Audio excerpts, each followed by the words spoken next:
Hey rail fans and model railroaders, welcome back to another episode in our track laying series at Getting Back on Track with Steve and Roxy. Last week we laid down some cork road bed and installed some switches and track by the swing bridge. So this week we want to talk about the track that we are using and how we're going to install that track.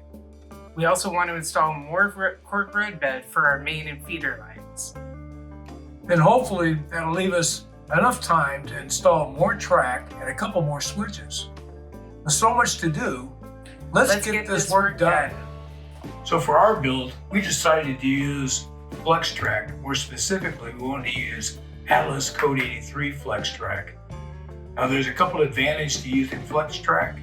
Number one, it'll take less joints throughout our whole layout, and it gives us the ability to match whatever radius fits the layout instead of fitting the layout to the radius. So while a 24 or 25 inch radius might work perfectly on our layout, they don't sell pieces in 25 inch. You'd have to go down to 24 or less, and that may not look right on the layout. So the other thing is going to be a lot less work to install a couple pieces of Flex Track instead of 9-inch pieces, a whole bunch of them together to make the same run. So we think that's a good option for us. Now the other thing with Flex Track is when you look at it, it has one joint on Atlas. One of the rails is free floating and it can slide up and down, and that allows us to curve that radius. Of course, we'll have to do some trimming on the rail once we fit it because they'll be not even. The other thing that we need to consider is the ends of the rails on Flex Track. You have these spikes into the ties right there, so you can't slide a rail joiner and it won't go between the rail and the tie. On a normal piece of 9-inch, they're built in such a way that the rails can fit right in through that first one. So with Flex Track, you have to make sure that you remove some of the rails. Okay, in order to use Flex Track, we need to understand how different it is from our regular track. So a regular piece of track has the spacing set up so that you can add a rail joiner to it. It'll slide right on. It slides in next to your railroad tie. On Flex Track, you have the rail spikes with the tie, and there's no spacing allowed underneath the rail between the tie and the rails.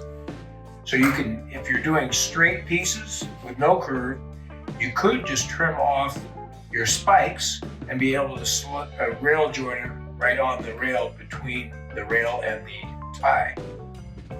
In this case, we're going to use it for some curves. So when able to do that, we need to take and cut off the first 2 or 3 ties depending on the radius of curve you're going to do. In our case, we're going to start out, we'll turn it over. We're going to use a flat blade X-Acto.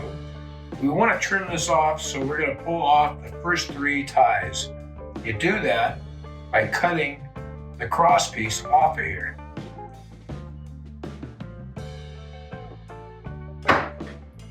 Once we cut it off, we can then slide our tie off. And we want to save these because later, after we've installed our rail, we're going to be slipping these back underneath.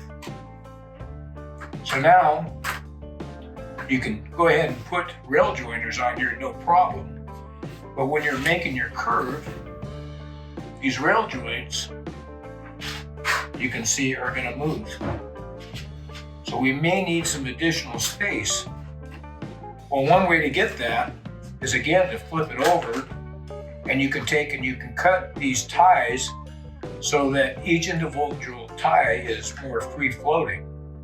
So if you want to go back another couple ties, just cut them off here. Cut these pieces all the way.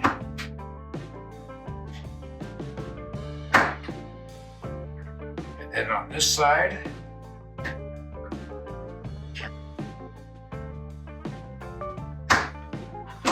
then with those pieces all the way, we can slide these further back and give us just a little more room for our movable rails. So if you do that on both sides, you got a pretty good space, unless you're trying to do an 18-inch radius. You got plenty of room for the movement of the rail. So now we want to make sure that when we join these together with rail joiners, we're going to solder them. But we want to make sure that we're straight when we put the pieces together, so we're not making any kinks. So to do that, we're going to get a couple rail joiners.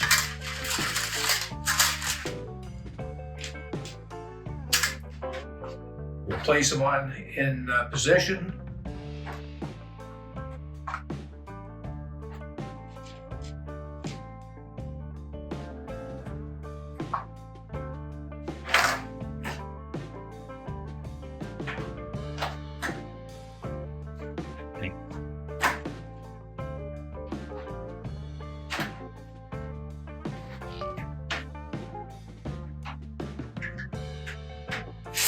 So we also want to make sure everything's straight. So we're going to use our little jig here, fit it into place.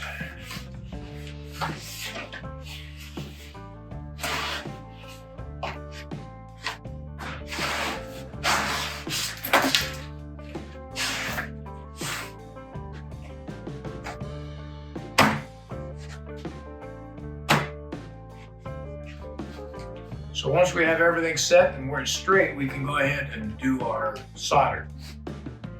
So I like to use this solder gun here. It's got a variable for your temperature. Seems to work pretty well for me. It's got a nice stand that goes along with it, so you can clean them up. You can clean the end, you can tin them up. And I like to use a resin core solder, so you can come in and tin your end. And then I'm going to use a acid-free flux. You want to add your flux in.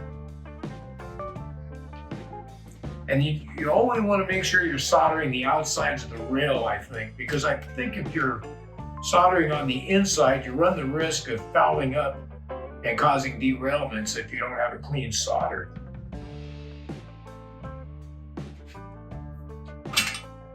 So I'm using 8 thousandths rosin core solder, and we'll put some on our tip. Then we should just be able to slide it in here, and the rosin will flow right on through. Then we get this side.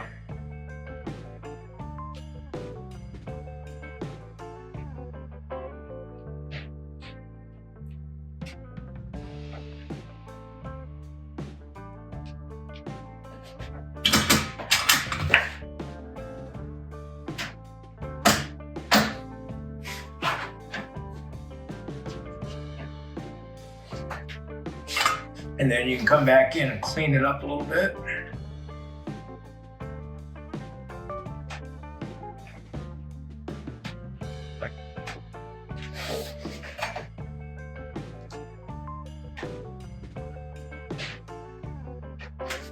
This side might need a little more.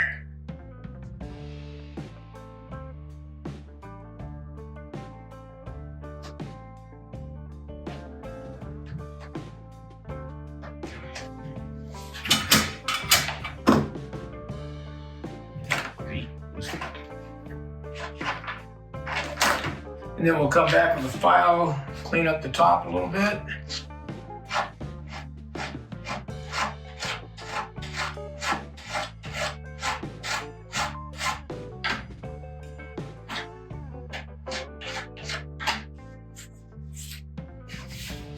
So now when we bend our track, everything will move just fine. Nice clean transition. Nothing looks kinked. I think we're good. So the real important reason why we're cutting back so many ties is not only so that we can curve around our corners okay and have plenty of room for that moving rail to slide around, we also want to look at our switches here. Now we're not putting our switches in permanently at this time, but we're going to place our track in permanently and adhesive down with those. So to be able to do that, we want to make sure that we can slide our rail joiners around. So as you can see here, you can just grab them and slide them both back. And then we could remove this one. We have it pinned down so you can't, but you can see how by moving these rail joiners, we can slide them right up and on. And we're back in position again. So this gives us the ability to go ahead and remove these switches at any time. Maybe a switch goes bad on us over time, or we're not ready to install our tortoise machines at this time, and we'll need to be able to remove those to do that. And now to lay some track.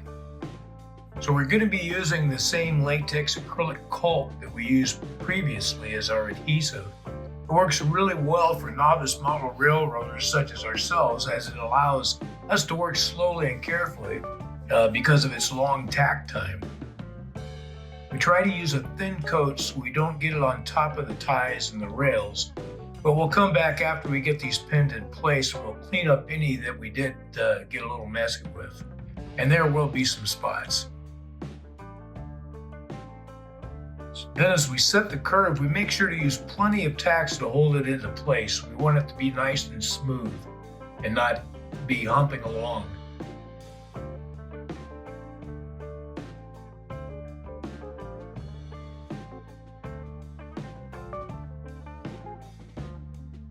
Then we'll position the switches that will connect the feeder and the main lines. With these, we'll use track nails to hold them into place while we connect up our flex track to either end.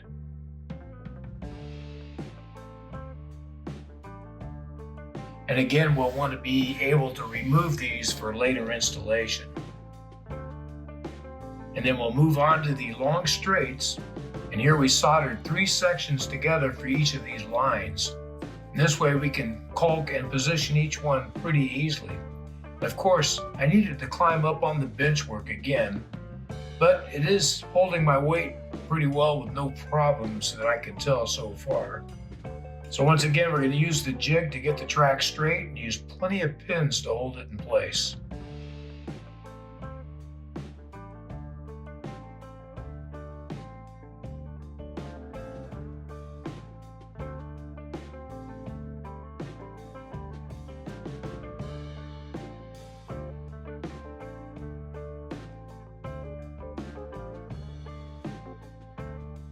Then here I'm trimming the end of the track to fit into the right spot that we need for the switches.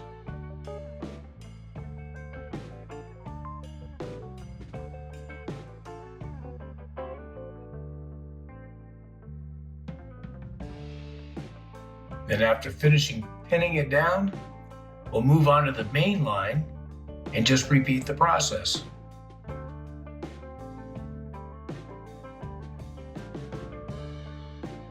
So we're trying to make sure to keep a thin layer on here. We don't want to get any up on top of the rails or the track. We've already spent a lot of time cleaning off the mess we've made previously.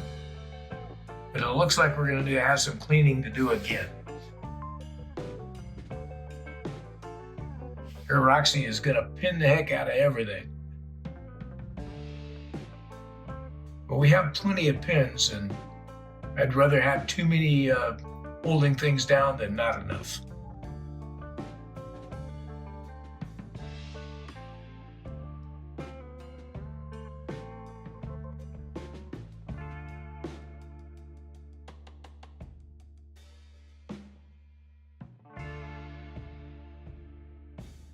So after caulk was all set up, I removed the pins and hooked up some power to test the track and switches to identify any problems.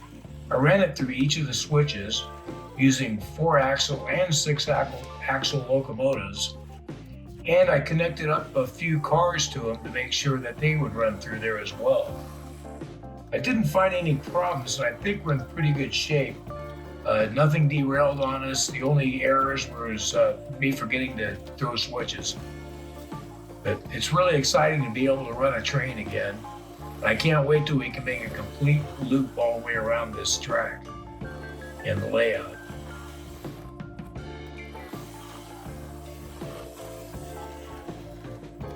Well, there you go. We decided on the type of track we wanted to use, and we learned how to install that Code 83 Atlas flex track.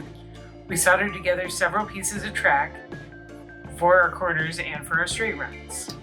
Along with that, we pinned in 2 more sets of switches connecting the feeder line to the main line. Once the track had time to cure, we added some power to the track and we tested it with the locomotive. We're really pretty happy with the smooth ride through our switches and on both of our lines. So next week we plan to continue adding to our main line and hopefully reach the River Falls area. Thanks so much for joining us and following along on our progress. Please make sure to like and leave us a comment. And hit that bell so you know when we post our next video. Until the next time, have a good time running your trains and working on your layouts. And we'll see you back here again and Getting Back on Track with Steve And Roxy. Bye all. Bye guys.